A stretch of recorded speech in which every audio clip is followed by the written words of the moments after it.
मसीह खुदा में आज सुबह आप सब पर सलामती हो। मैं पास्टर सुहेल जॉन एक बार फिर मॉर्निंग डिवोशन के साथ आप सबकी खिदमत में हाजिर हूँ और हम सीख रहे हैं वफादार औलाद। मेरे बहनों भाइयों, आज की सुबह हम हाम पर बात करना चाहेंगे। सिम, हाम और याफत ये नूह के बेटे थे। जहाज बनाने में, उस कश्ती बनाने में ये साथ साथ थे। मेरे बहनों भाइयों, वफादारी सिर्फ किसी एक हिस्से में नहीं, हमेशा के लिए चाहिए। इज्जत सिर्फ एक टाइम नहीं, आपको हमेशा अपने माँ बाप की इज्जत करनी है। यहाँ पर हाम ने अपने बाप को बरहना देखा और जब उसने अपने बाप को बरहना देखा तो उसने अपने भाइयों को आकर खबर दी। उसे चाहिए था अपने बाप के ऊपर कपड़ा रखता ताकि बरहनगी छुप जाए, लेकिन उसने अपने भाइयों को आकर खबर दी। और जब नूह उसका बाप होश में आया तो कलाम खुदाबंदी के अंदर लिखा है कि उसने अपने बेटे हाम पर लानत की। याद रखिए, उसने उसे सजा दी।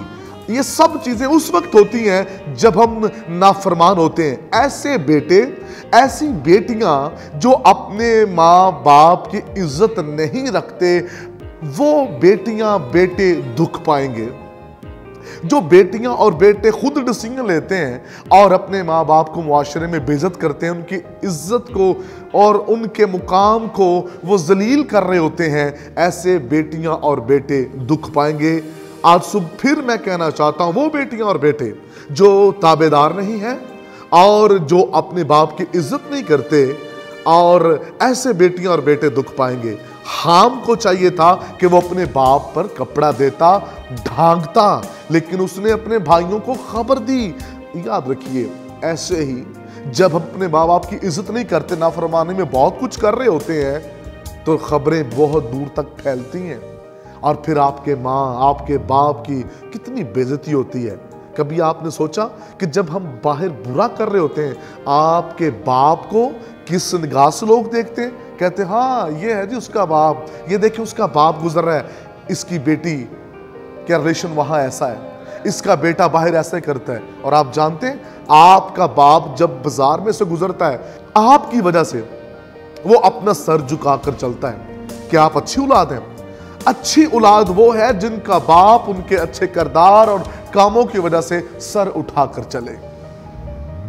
मेरे बेटियों और बेटों, आज सुबह आपको अपने माँ बाप के ताबेदारी में चलना है। यकीन जानिए, अगर आप ऐसा कर गए तो दुनिया में आप खूब कामयाब होंगे। ऐसे कुछ चर्च के अंदर भी बेटियां और बेटे होते हैं जो अपने रूहानी बाप के ताबेदारी के अंदर नहीं होते और जगह जगह अपने रूहानी बाप की बेइज्जती कर रहे होते हैं, और चर्च में से निकलने के बाद उनको बाहर जाकर बेइज्जत भी कर रहे होते हैं। और ऐसे बेटे, उनकी खिदमत कभी भी प्रॉस्पर नहीं होगी, उनकी खिदमत हमेशा नाकाम ही रहेगी। वो जहां खड़े होंगे नाकाम होंगे, क्योंकि उन्होंने बाप के दिल को दुख दिया है। और ऐसे रूहानी बेटियां और बेटे, याद रखें, जो नाफरमानी के अंदर जिंदगी गुजार रहे हैं, वो दुख पाएंगे। अपने रूहानी बाप की इज्जत कीजिए जो आपको बपतिस्मा देता है, जो आपको स्टेज पर खड़े होने का तजुर्बा देता है, जो आप पर हाथ रखकर आपको बरकत देता है, जो आपको खिदमत के लिए मखसूस करता है, जो आपको खेत देता है, जो आप पर इतमाद करके आपको खिदमत में खड़ा करता है। कभी उसके दिल को ठेस ना पहुंचाइए, कभी उसे दुख ना दें, कभी नाफरमानी के अंदर जिंदगी ना गुजारें। और ऐसे रूहानी बेटियां बेटे भी दुख पाएंगे जो अपने बाप की इज्जत नहीं करते और जगह जगह हर चर्च में जाकर उनको बेइज्जत कर रहे होते हैं। ऐसे बच्चे भी दुख पाएंगे। रूहानी और जिस्मानी दोनों औलादों को ताबेदारी के अंदर चलने की जरूरत है। अगर वो कामयाब होना चाहते हैं, बरकत पाना चाहते हैं, तो फिर उन्हें ताबेदारी के अंदर जिंदगी गुजारनी है। आज सुबह गौर कीजिए, कहीं आप भी हाम की तरह तो नहीं है। अगर है तो आज सुबह तौबा कीजिए। तौबा के अंदर बहाली है।